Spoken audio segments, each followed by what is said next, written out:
The United States Air Force has shown air dominance for decades, and for the most part with the same aircraft. But now leaders say age is catching up to the fleet, and it's time to upgrade.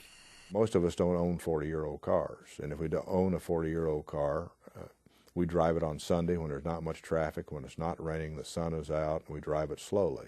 But I'm taking all my 40-year-old cars, and in effect, I'm taking them to Indianapolis, and I'm racing them every day. And that's dangerous, because you may not know what's going to break next. The B-52, F-4, and U-2 have been in service for around half a century. They are just a few of the aging aircraft in the Air Force inventory.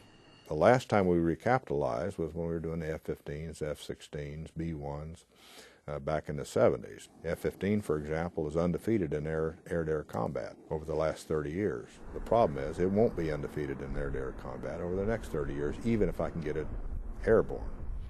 That's why the Air Force wants to recapitalize with new warfighting birds, adding more than 1,000 F-35 Joint Strike Fighters to replace the aging F-16 and continue to increase the number of F-22 Raptors on the flight line.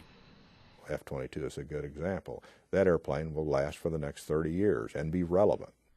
Instead of keeping up with the KC-135 tankers, which have been around since the Eisenhower era, the Air Force will introduce the KC-X tanker. They also plan on purchasing more or upgrading the C-130, C-17, and C-5 cargo planes. With these additions and upgrades, the Air Force will continue their world domination of air power. Senior Airman Brent Skeen, Langley Air Force Base, Virginia.